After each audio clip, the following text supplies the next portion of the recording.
पिला माने आमे वैज्ञानिक मनोवृत्ति विषय रे पूर्व क्लास रे पढ़ी जे मनीष माने जो साधारण मनीष माने सर्वदा मधुर कल्पना रे लिप्त रहउछंती एवं सर्वदा कौन कर दिवा स्वप्न रे रहउछंती किंतु हमर केतेक अप्रत्याशित घटना जते घटुची किछि किछि सेते बेले तांकर निद्रा भंग हे जाउची किंतु से निद्रा भंग होला बेले जानुचंदी एटा हमर कल्पना थिला जाहि केबे हमर सफल हेबनी आशाटा पूर्ण हेबनी कदापि तथापि भी से पुणी कौन कर समय पर पुणी पूर्व अवस्था को फेरी जाउछंती जोटा कि पुणी से माने सेही मधुर कल्पना राज्य को फेरी जाउछंती पुणी स्वप्न अवस्था रे रहउछंती।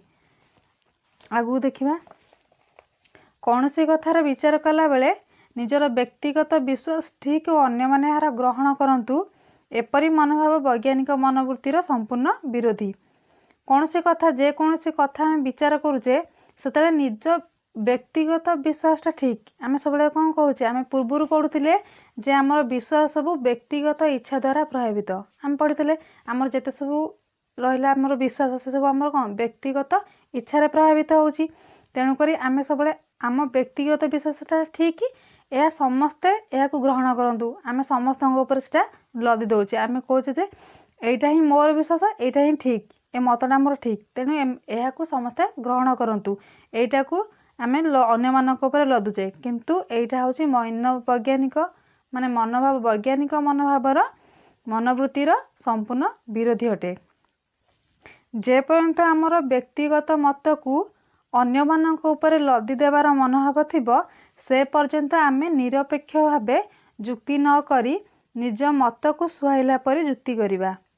जेते पर्यंत आमर व्यक्तिगत मत को अन्य मानक ऊपर लदी देवार मनोभाव थिबो मोर जो व्यक्तिगत विश्वास अच्छी जोटी कि आमर निज मत मोर जार सठिक कौन सी जुक्ति नाही आम सर्वदा कौन करुच्ची अन्य मानक ऊपर लदी दउची जेपर्यंत यही मनोभाव मो भितर थिबो जे यही मतटा सठिक यह समस्ते ग्रहण करूँ अन्य मानक ऊपर लदीबी सेतेबेले से पर्यंत आम निरपेक्ष भावे माने न सापेक्ष निरपेक्ष आम जितेबेले निरपेक्ष भावे आम जो कौन सी कथा विचार करुचे से निरपेक्ष भाव विचार करवा उचित। निरपेक्ष माने आम कहार सपेक्ष जीवा ना आम दुई जन को सामान देखी विचार करवा किंतु आम कौन करुचे एठारे निरपेक्ष भाव जुक्ति न करी निज मत को सुहाइला भली जुक्ति करुचे आम सामान न देखिकी आम निज जुक्ति केमती निज मतटा ठीक हम सेपरी भाव को सुहाइला भली आम जुक्ति करुचे जोटा कि आमर कौन वैज्ञानिक मनोवृत्तिर संपूर्ण विरोधी। एपरी क्षेत्र में निज मत को ठीक बोली प्रमाण करने पाई आम जुक्ति तर्क को केवल अस्त्र रूपे व्यवहार करवा। यही जो क्षेत्र में आम निज मतटा ठीक बोली कहूचे यही मतटा को संपूर्ण ठीक बोली प्रमाण करने आम जो जुक्ति करुचे सठिक बोली से जुक्तिटा को आम कौन करुचे केवल अस्त्र रूपे व्यवहार करुचे अन्य मानक उपरे। वैज्ञानिक मनोवृत्तिर प्रधान अंतराय है आसक्ति भाव। वैज्ञानिक मनोभावर मनोवृत्तिर प्रधान अंतराय हूँ आम बाधा प्रतिबंधक सेटा हूँ किए से आसक्ति भाव। मु प्रथम रू कही आसक्ति भाव अर्थ लोभ मोह जोटा कि मनीष पाखे जेकोसी मनीष पाखे से केबे वैज्ञानिक मनोवृत्ति नहीं कि कौन सी कथा विचार करिपरिबो नाही तेणुक आम कहे वैज्ञानिक मनोवृत्तिर प्रधान अंतराय हूँ आसक्ति भाव जोटा कि आमर लोभ रोचे लोभ रही आम सर्वदा कौन करचे निज मत को निज कथा को निज परिवार लोकों को हो भी आम कौन कर सर्वदा ठीक बोली कहूचे एवं जुक्ति करुचे यह ठीक बोली। उपरोक्त विज्ञान शिक्षक धर्म राजनीति संबंध में निजर व्यक्तिगत विश्वास प्रति आसक्ति थिबारु ताहा ही प्रमाण करने को व्याकुल। आम जो पढ़ले कि पूर्वर आमर जो क्लास रे रहे विज्ञान शिक्षक धर्म और राजनीति संबंध में आम जो विज्ञान क्षेत्र में कौन सी प्रश्न पचारे से कौन करते धैर्यर सहकार एवं सठिक जुक्तियुक्त उत्तर आमको देउथिले किंतु जेतेबेले धर्म किंबा राजनीति क्षेत्र में मत आम पचारुचे से कौन करुछंती निज मत को सठिक भाव माने करने सठिक बोली कहवाई प्रमाण करने बाध्य करुछंती माने से जुक्तिटा मोर ठीक बोली कहउछंती तांकर जुक्तिटा बा मतटा सुहाइला बेले से ही करुछंती किंतु आमर एठारे कौन होची धर्म और राजनीति संबंध में निजर व्यक्तिगत विश्वास प्रति आसक्ति थिबारु ତାଙ୍କର ଧର୍ମ ରାଜନୀତି କ୍ଷେତ୍ରରେ କ'ଣ ହେଉଛି, ତାଙ୍କର ଆସକ୍ତି ରହୁଛି, ଲୋଭ ରହୁଛି। ତେଣୁକରି ସେ ତାଙ୍କ ସପକ୍ଷରେ ଯେଉଁ ମତଟା ଯାଉଛି ସେ ତାହାରି ପ୍ରତି ହିଁ ଯୁକ୍ତି କରୁଛନ୍ତି, ତାହା ହିଁ ପ୍ରମାଣ କରିବାକୁ ବ୍ୟାକୁଳ ହେଉଛନ୍ତି ଏବଂ ଯୁକ୍ତିକୁ ସେ କେବଳ ଅସ୍ତ୍ର ରୂପେ ହିଁ ବ୍ୟବହାର କରନ୍ତି।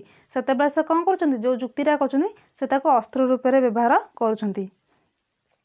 ତେଣୁ ସେ ବୈଜ୍ଞାନିକ ମନୋବୃତ୍ତି ସହିତ ବିଚାର କରିବାକୁ ଅକ୍ଷମ।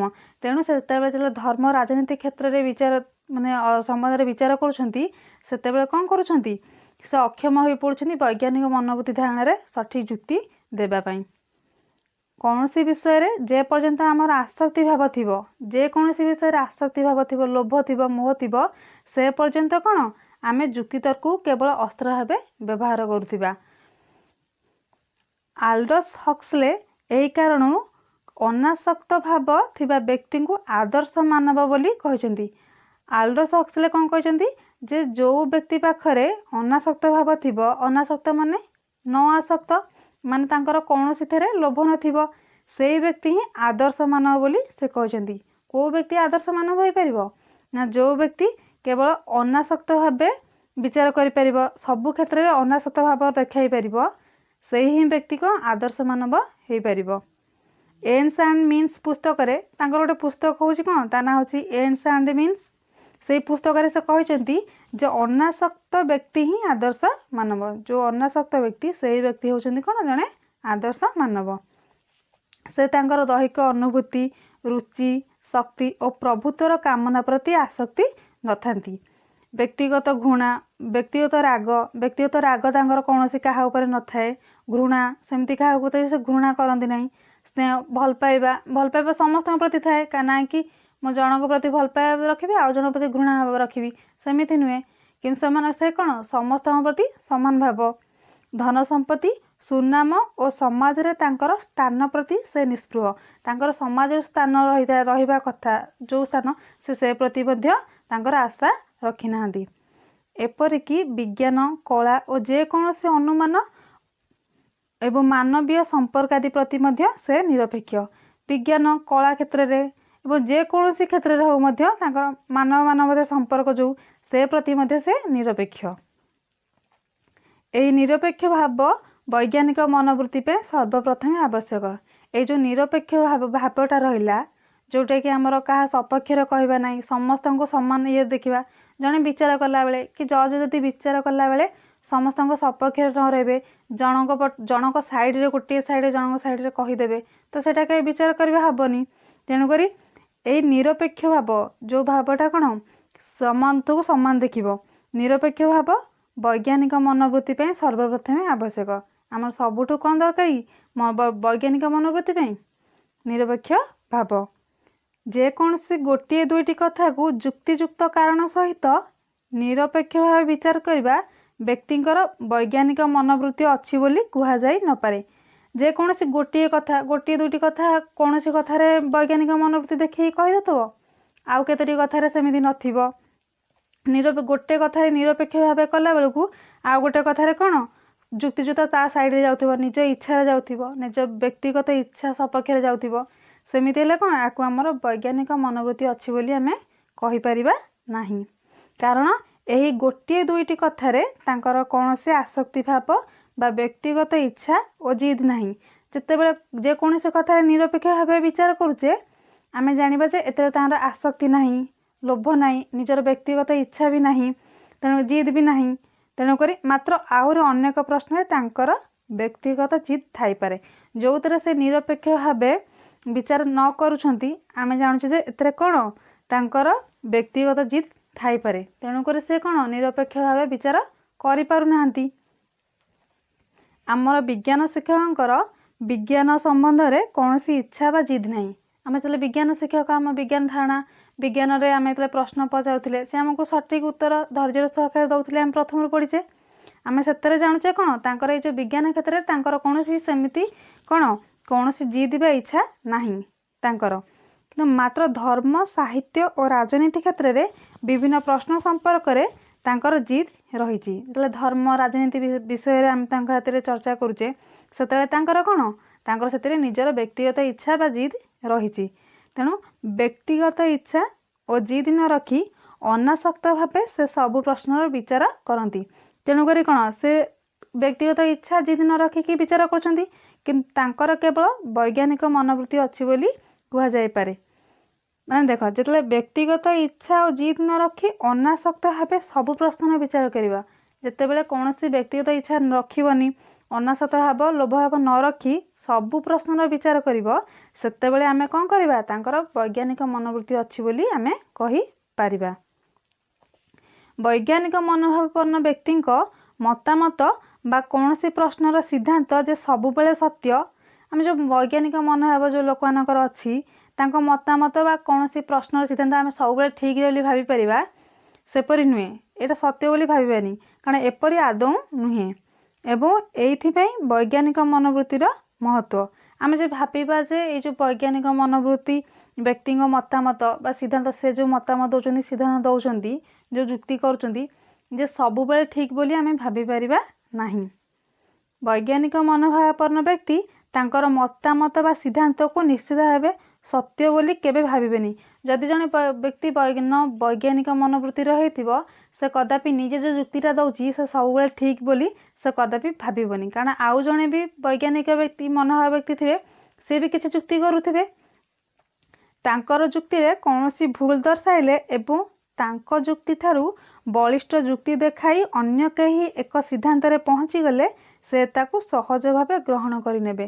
ଯେତେବେଳେ ଆମେ ଦେଖୁଛେ ଦୁଇ ଜଣ ବସି ଯୁକ୍ତି କରୁଛନ୍ତି, ଯେତେବେଳେ ଜଣଙ୍କ ଯୁକ୍ତି କ'ଣ ହେଉଛି, ଭୁଲ ଦର୍ଶାଉଛି ଏବଂ ଆଉ ଜଣେ କିଛି ବଳିଷ୍ଠ ଆହୁରି ବଡ଼ ଧରଣ ଯୁକ୍ତି ଦେଖାଇକି କହୁଛନ୍ତି, ସେତେବେଳେ ଅନ୍ୟ ଏକ ସିଦ୍ଧାନ୍ତରେ ପହଞ୍ଚି ଯାଉଛନ୍ତି, ସେତେବେଳେ ସେ ନିଜେ କ'ଣ ଭାବୁଛନ୍ତି? ସେ ତାକୁ ସହଜ ଭାବେ ଗ୍ରହଣ କରି ନେଉଛନ୍ତି।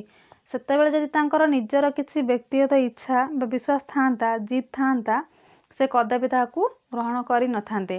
ଯେହେତୁ ଏଠାରେ ତାଙ୍କର କୌଣସି ବ୍ୟକ୍ତିଗତ ଇଚ୍ଛା ନାହିଁ, ତେଣୁକରି ସେ ଏହାକୁ ସହଜ ଭାବେ ଗ୍ରହଣ କରି ନେଲେ। କାରଣ ତାଙ୍କର କୌଣସି ମତ ପ୍ରତି ଆସକ୍ତି ଭାବ ନାହିଁ। ସେ ଯେଉଁ ମତ ଦେଇଛନ୍ତି ସେଥିରେ କୌଣସି ଲୋଭ ତାଙ୍କର ନଥିଲା। ତେଣୁକରି ସେ କ'ଣ ଏହାକୁ ସହଜ ଭାବେ ଗ୍ରହଣ କରି ନେଲେ। ଦୁଇ ଜଣ ଭୂତତ୍ତ୍ୱବିତ୍ଙ୍କୁ ଯଦି କୌଣସି ଖଣି ଅଞ୍ଚଳର କେତେକ ଶିଳାଖଣ୍ଡ ଦିଆଯାଏ ଓ ଏଗୁଡ଼ିକର ଉପାଦାନ ସମ୍ବନ୍ଧରେ ତାଙ୍କର ମତାମତ ପଚରାଯାଏ, ତେବେ ଭୂତତ୍ତ୍ୱବିତ୍ ଦୁହେଁ ଭିନ୍ନ ଭିନ୍ନ ଉତ୍ତର ଦେବା ସମ୍ଭବ। ଯେତେବେଳେ ଦୁଇ ଜଣ ଭୂତତ୍ତ୍ୱବିତ୍ଙ୍କୁ ଆମର ଖଣି ବିଷୟରେ, ଖଣି ଅଞ୍ଚଳ ଶିଳାଖଣ୍ଡ ଦିଆଯାଉଛି ଏବଂ ଉପାଦାନ ସମୟରେ ମତ ପଚରା ହେଉଛି, ତାଙ୍କ ଦୁଇ ଜଣଙ୍କ ମତ ଭିନ୍ନ ଭିନ୍ନ ରହିବ। ଓ ଶିଳାଖଣ୍ଡ ଗୁଡ଼ିକୁ ବିଜ୍ଞାନାଗାରରେ ସାବଧାନ ଭାବେ ପରୀକ୍ଷା କଲେ ହୁଏତ ଜଣାପଡ଼ିବ ଯେ ଦୁହିଁଙ୍କ ମଧ୍ୟରୁ ଜଣେ ଅନେକାଂଶରେ ଠିକ୍ ଅଛନ୍ତି। ଯେତେବେଳେ ବିଜ୍ଞାନାଗାରରେ ପରୀକ୍ଷା କରାଯିବ, ସେତେବେଳେ କ'ଣ ଦୁହିଁଙ୍କ ମଧ୍ୟରୁ ଜଣେ ଅନେକାଂଶରେ ଠିକ୍ ଥିବ ଏବଂ ଅନ୍ୟ ଜଣକ ଅଧିକ ମତ ଭୁଲ ଦେଇଛନ୍ତି ବୋଲି ଜାଣିବା। ଯଦି ଜାଣିଲେ, କିନ୍ତୁ ଶିଳାର ଉପାଦାନ ଅନୁମାନ କରିବାରେ ଦ୍ୱିତୀୟ ଜଣଙ୍କର କୌଣସି ବ୍ୟକ୍ତିଗତ ଇଚ୍ଛା ଥିଲା ବୋଲି ଆମେ କୁହାଯାଇପାରିବ ନାହିଁ। ତେଣୁ ସେ ବିଜ୍ଞାନାଗାରର ରିପୋର୍ଟକୁ ସହଜ ଭାବେ ଗ୍ରହଣ କରି ନେବେ। କାହିଁକି ଗ୍ରହଣ କରିନେଲେ? କାରଣ ତାଙ୍କର ଏଠି ବୈଜ୍ଞାନିକ ମନୋବୃତ୍ତି ରହିଛି, ସେ ସହଜରେ ଏ କଥାଟାକୁ ଗ୍ରହଣ କରି ନେଲେ।